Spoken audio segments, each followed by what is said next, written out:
एक और एग्जांपल देखते हैं। ये वर्नियर कैलिपर और स्क्रू गेज का कंबाइंड क्वेश्चन है। ठीक है, consider a vernier calliper in which 1 centimetre on the main scale is divided into 8 equal divisions. Okay, तो we are given a vernier calliper and a screw gauge. तो इसमें 1 MSD vernier caliper में दे रखा कि 8 centimetre 1 centimetre is divided equally among 8 division, so that is 1/8, है ना। This much centimetre, that is the value of 1 MSD।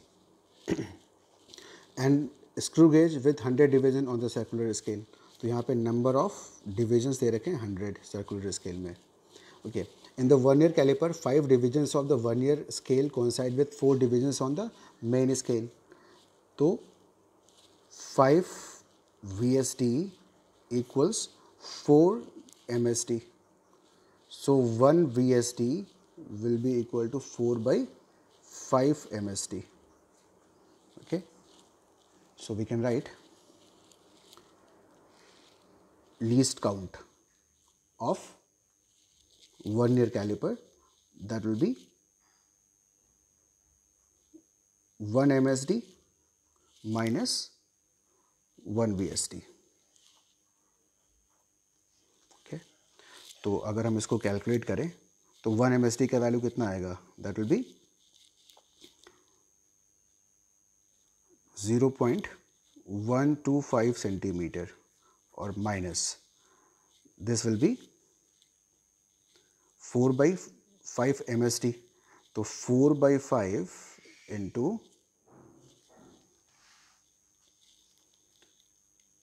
0.125 centimetre, so this is going to be 0.125 centimeter minus 0.100 centimeter, so this is 0.025 centimeter, okay, या 0.25 millimetre. तो vernier caliper का जो least count है वो हमने calculate कर लिया, दैट इज 0.25 मिलीमीटर। ओके, तो हमें इस इंफॉर्मेशन का आगे रिक्वायरमेंट होगी।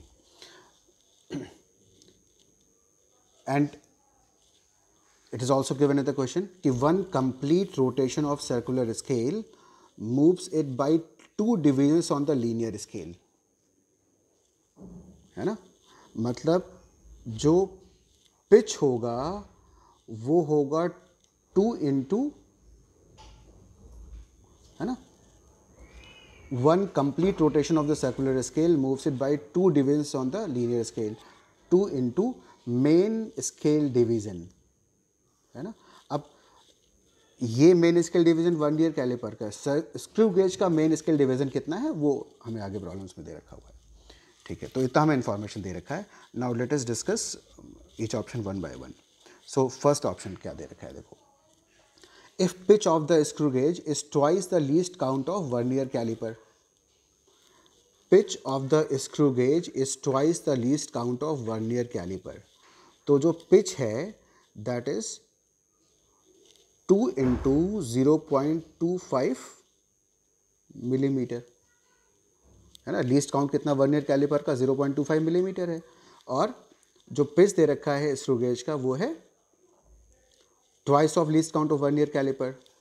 तो what will be least count of screw gauge, तो लीस्ट काउंट होता है pitch over number of division, so this is 0.50 millimetre divided by total division 100 दे रखे हैं 100, सो दिस इज 0.005 मिलीमीटर, है ना।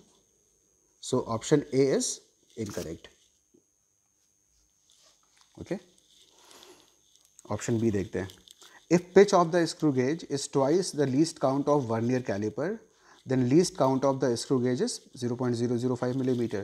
तो फर्स्ट ऑप्शन में हमने वही कैलकुलेट किया था, so B option is correct. Okay. So